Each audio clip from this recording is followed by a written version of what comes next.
Hey everybody, this is my 20-gallon open-topped office tank, and it is getting late in the afternoon.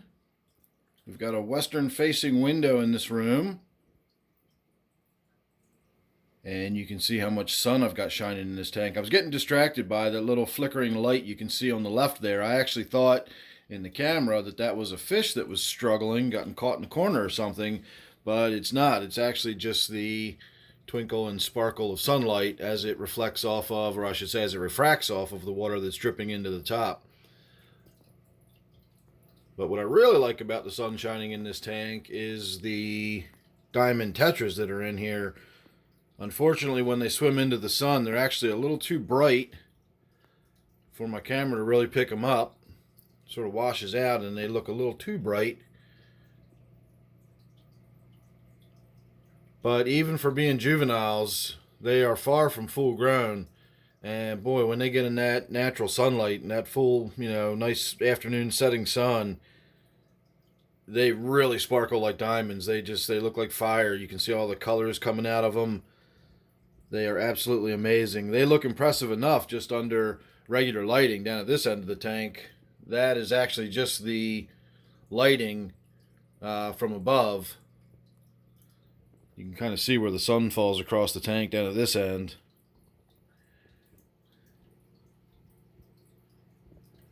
So, since I've had the German Blue Ram die and is no longer in this tank, I've brought the temperature down, and I've not been feeding the tank as much. I'm not really sure why. When the Ram was in here, I was feeding it 3 or 4 times a day, albeit very small feedings, but I was feeding it a lot more frequently.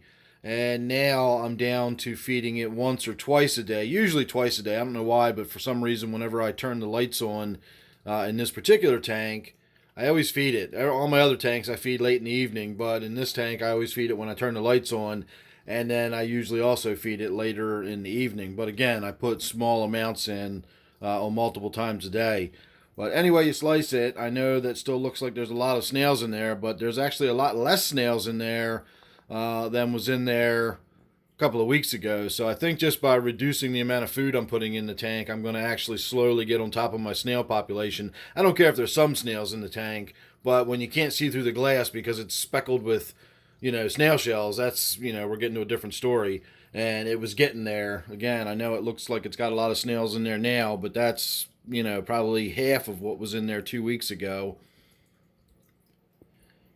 So that's it. Just a quick look at the office tank with the sun shining on it. I was afraid that the sunlight would be a little too bright and we wouldn't really get the true color and sparkle effects. And you can't even see what color the guppies are as they swim around once they get into that bright sunlight. And I'm also sad to say, with my little mini garden up here, my fern on the corner, this I believe it was going to be Japanese painted fern, but it's all dried up and shriveled out when I uprooted it. I didn't do it intentionally. It just sort of came up with the moss, and I must have just pulled the fronds up with it and left the root structure or the rhizome of the fern in the soil itself, and all I brought in was just a little broken fronds, and they've dried out. So maybe we'll see if we can't find a little tiny fern outside somewhere and bring it in and put in here.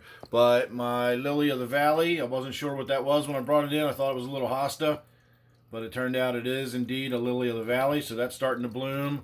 My hosta there has put up one leaf now, and you can see some of the creeping Jenny is actually starting to grow over top this way. And then, of course, my 2 little daylilies right there. Now, those daylilies are so small that they probably won't produce a flower spike. But it's just some interesting texture and some interesting color next to the tank. My temple plant here, this is what's really going to grow up and fill out. This will be huge in no time at all. It grows really fast and vigorously, especially underneath of all that full light like that. And then, as you can see in the afternoon, it actually does get a little tiny bit of light on it down here in the lower portions of the tank. So if we get any more branching or leaves developing down here in the tank, they'll actually get some real sun on them by the afternoon. So there you go, just a quick update on my office tank. Thanks for watching. Hope you enjoyed. Make sure you're subscribed.